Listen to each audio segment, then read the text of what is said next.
এবার ঘটল নজিরবিহীন এক ঘটনা। সিপিএম এর দলীয় কার্যালয়ে বসেই রীতিমতো বিজেপির ব্যানার টানিয়ে করা হলো সিএ এবং এসআইআর সহায়তা ক্যাম্প। এই বিষয়ে ইতিমধ্যেই রাজনৈতিক তরজা তুঙ্গে। উত্তর 24 পরগনার হাবড়ার উপনে এলাকার ঘটনা। প্রায় 90 দশক ধরে রয়েছে সিপিএম এর দলীয় কার্যালয়। বুধবার বিকেলে সেই কার্যালয় তালা খুলে ভেতরে দলীয় পোস্টার টানিয়ে ক্যাম্প করে বিজেপি কর্মী সমর্থকরা। বিষয়টি সামনে আসতেই সিপিএম এর তরফে অবশ্য দাবি করা হয়েছে কার্যালয়ের চাবি খোকন মহান্ত নামে সিপিএম এর এক পার্টি সদস্যের কাছে ছিল। তিনি বিজেপির সঙ্গে মিশে এই কাজ করেছেন। পার্টি অফিসে, সিপিআই পার্টি অফিসে এসআইয়ের কাজের জন্য বিজেপির কিছু লোকজন ওখানে বসে কাজ করে। দেখলাম সিএ ক্যাম্পও লেখা রয়েছে। ক্যাম্প হয়েছে এবং আমাদের পার্টি খোকন মাহান্তের সাথে যুক্ত। কি বল ওটা পুরো খবর, কিন্তু যেহেতু ওনারা বলছে বাবা যে নারায়ণ দাসকে উনি নাকি বলেছিল যে এরকম একটা সিএ ক্যাম্প কোনো পার্টি দখল ফখল কিছুই না, মানে পার্টি অফিস দখল ফখল কিছু না, একটা সিএ ক্যাম্পের ব্যাপারে কথা বলেছিল, উনি বলেছিল যে করতে। এবার যেহেতু করেছে, এবার সবাই ভাবছে যে ওটা নাকি দখল। সিপিএম এর মেম্বার এখনো সদস্য? হ্যাঁ, সদস্য, বাবাও মাও। দলীয় নেতৃত্বরা এই বিষয়ে কিছুই জানেন না। বৃহস্পতিবার সন্ধ্যায় এই নিয়ে প্রতিবাদ সভা করে সিপিএম নেতৃত্ব। সূত্রে খবর দলীয়ভাবে খোকনের বিরুদ্ধে ব্যবস্থাও নেবেন তারা।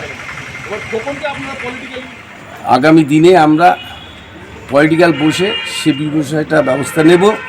আইন শৃঙ্খলা যাতে বিঘ্নিত না হয়, তাই খবর পেয়ে অবশ্য হাবড়া থানার পুলিশ গিয়ে খোকনের কাছে থাকা সিপিএম এর দলীয় কার্যালয়ের চাবি এলাকার সিপিএম নেতৃত্বের হাতে তুলে দেয়। বিজেপি জেলা নেতৃত্বের উপস্থিতিতে সিপিএম কার্যালয়ে চলা এই ক্যাম্প নিয়ে কটাক্ষ করতে ছাড়লেন না তৃণমূল নেতৃত্ব। এই বিষয়টা আমরা বারবার বলেছি তৃণমূল কংগ্রেসের পক্ষ থেকে, যে পশ্চিমবাংলার বুকে আমার নেত্রী মমতা ব্যানার্জি পরিষ্কারভাবে বলেছেন যে বাংলার বুকে সিপিএম, বিজেপি এবং কংগ্রেস একসাথে মিলিতভাবে ওরা হাতে হাত মিলিয়ে আজকে তৃণমূলের বিরুদ্ধে চক্রান্ত করছে এবং পশ্চিম বাংলার বুকে একটা অরাজকতা তৈরি করার চেষ্টা করছে। এটা প্রমাণ হলো যে হাবড়া 1 নম্বর ব্লক মস্তন্দ 2 নম্বর অঞ্চলের উপনের মোড়ে আজকে সিপিএমের দলীয় পার্টি অফিসে বিজেপি তার এসআর ক্যাম্প এবং সিএ সহায়তা কেন্দ্র ওখানে চালু করেছে।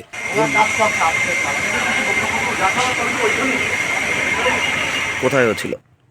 এটা শিমুলপুর উপনের মোড়ে। আচ্ছা, কালকে উদ্বোধন করা হয়েছে।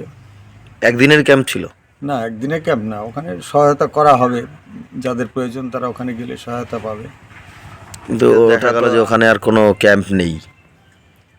ক্যাম্প বলতে ওটা তো দোতলায় একটা ঘর নিয়ে করা হয়েছে এবং যিনি দায়িত্ব আছেন উনি স্কুল মাস্টার। কে ছিল দায়িত্বে? হচ্ছে আপনার চিন্ময় মল্লিক। খোকন মাহান্ত কি আপনাদের পার্টির সদস্য? হ্যাঁ, এখন পার্টির সদস্য। উনি একসময় সিপিএম করতেন এবং সিপিএমের পঞ্চায়েত সদস্যও ছিলেন। ওই